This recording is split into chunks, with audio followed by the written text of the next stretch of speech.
A great pleasure to welcome Joe Namath back to the program. Joe, good afternoon. How are you, my man?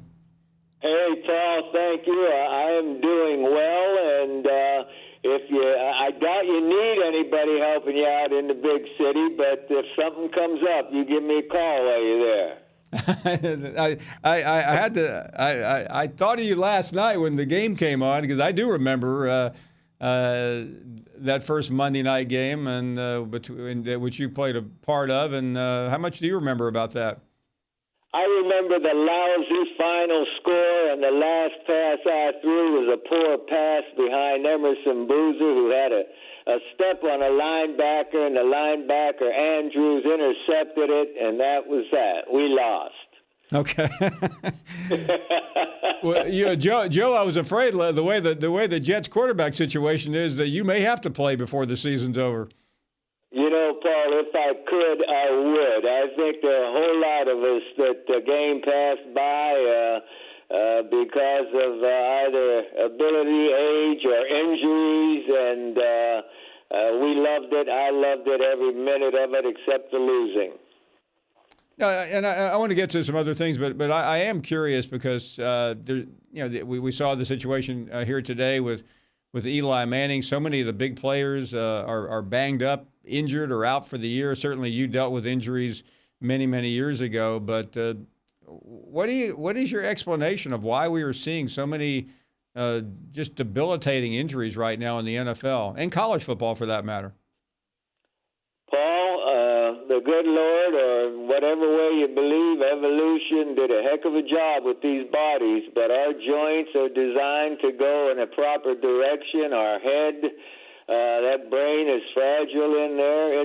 It's a darn rough sport. I mean, it is collision after collision, and we're not made for that physically. No, listen, I mean, of all people, I don't need to tell you about it. I mean, but you survived some of the most vicious hits that we've ever seen and still got up. Joby, let me switch gears a little bit because I know you are glued to Alabama games every weekend. What's your impression so far? Oh, I'm excited. I'm excited about the team, of course. You know, I want us to win every game. One of the things as a fan, as a big fan, I'd like to see us be able to play some stronger teams earlier on. I know the SEC has a 7-game conference kind of thing, and I get a kick out of listening to Coach Saban and talking about, hey, we'll play anybody. But the fact of the matter is just most people don't want to play Alabama. And, I know we opened up with Wisconsin, Southern Cal a couple times, TV games, first games. Duke was okay. But I'd like to see us have a tougher schedule, but we don't never get tired of winning. No, and that is an issue. And I mean, of course, you know Alabama fans, Joe. Some were disappointed that Alabama gave up a late score on the road in Columbia the other day to turn a 30-point game into a 23-point game. But that's just the perfection this program has gotten used to, isn't it? Yeah.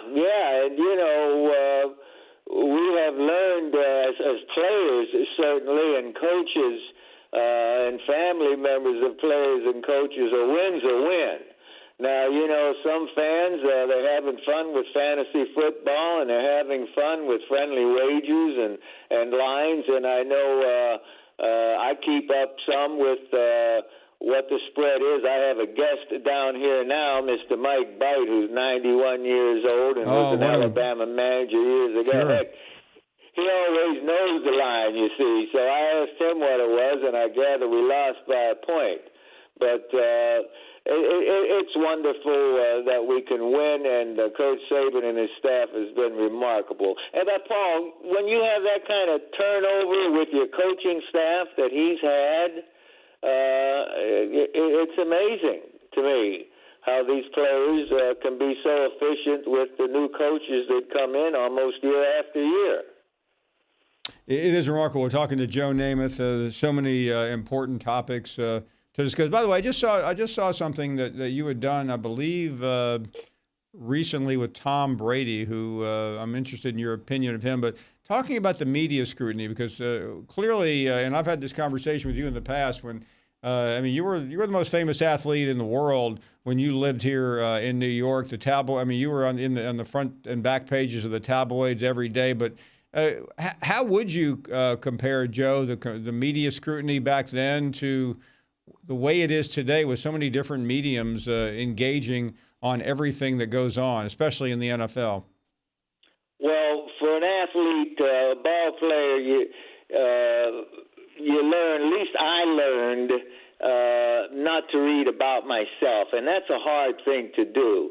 You know, when it's nice, we all enjoy reading nice things, or we like seeing highlight films of us playing. But it is man, it's a real pain when you lose a game or when you've played poorly and you hear it so much or read about it. In today's world, it is entertainment more than ever. It is show business. And there was a time, even as a pro athlete, I was having dinner with Mr. and Mrs. Sonny Werblin, who was the president of the Jets, while I was still playing in my second or third year. And Mrs. Werblin said, "Joe, you seem upset. Well, what's wrong?" And I said, "Well, heck, you know, these guys, they're talking about our team, you know, it's not nice. It bothers me to hear what the media is saying about it." And she said, "Well, honey," she said, "don't worry about it. It's just show business." I said, "No, it's not. It's football. It's not show business." And she just chuckled a little bit, and she said, "Honey, it is show business. It is entertainment, Paul." We're so glad you're watching ESPN on YouTube. For more sports and analysis, download the ESPN app. And for live streaming sports and premium content, make sure you subscribe to ESPN Plus. We'll see you there.